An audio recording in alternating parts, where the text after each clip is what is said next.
Welcome back. Israel's war on Hamas rages on in Gaza. Sentiment here and across the globe remains deeply and emotionally polarized. In the nation's capital, an estimated 300,000 marched peacefully in support of Israel and its right to defend itself against the kind of terrorist attack which occurred on October 7th when more than 1,200 people were murdered and 240 taken hostage.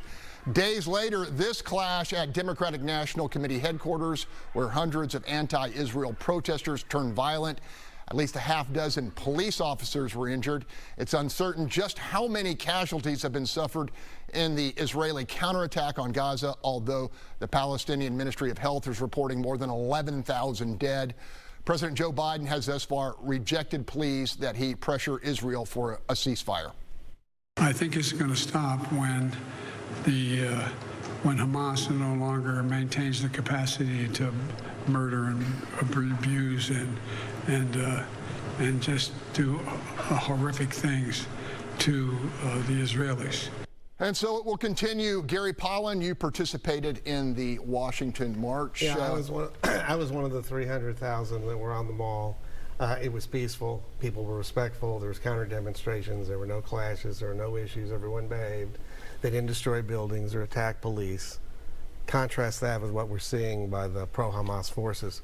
Where they come from, I'm not sure. We do know there is funding coming from radical left groups from overseas and in the country that have organized this. But this is the sign I carried at the rally. And this is what it's really about. 240 hostages taken. If you make that to the equivalent, Greg, of the United States population versus Israel, it'd be over 8,000 hostages. What would the American reaction be if there were 8,000 hostages taken into Mexico by the cartels, for example?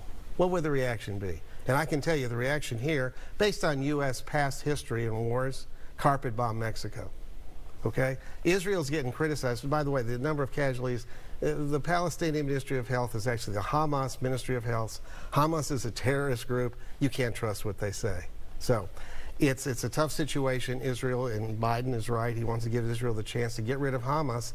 Freeing Gaza from Hamas also frees the Palestinians from Hamas. You know, the plan for Gaza originally was, when they turned it over to the Palestinians, to make it like a wonderful place. They got a great beach. There's a lot of potential there. They left the industry they had so they could use it and get jobs. And how do they get paid back? Missiles, attacks, and killing children. All right. I know you feel strongly, Marcus. I want to give you a minute to express yourself. According to the United Nations, there are 120 countries that are voting for a ceasefire. According to the United Nations, there are 120 countries that are voting for a ceasefire.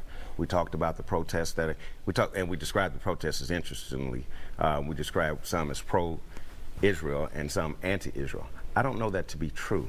I don't know that they're anti-Israel. Why are they not pro-Palestinian? Why are they not pro-humanitarian? Because they have the ability to see the human in the lives that are lost on both sides of the aisle. I think the way we describe this sometimes sets the tone for more hostility. But 120 countries across the nation, across the world, have voted for a ceasefire, and the United States of America has not participated in calling Israel to a ceasefire. Meanwhile, yeah, that language that I used, you know, anti-Israel, that's on me. I'm not saying all those folks were anti-Israel. Right. Wait, hold on. I want to hear from Paul, because Paul has to teach this to kids. You know, what are your thoughts?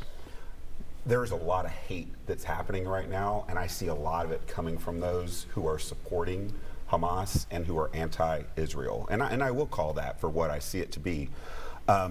Tearing down posters of kidnapped and children and women and men is not pro-Palestinian. Okay, that's anti-Israeli behavior.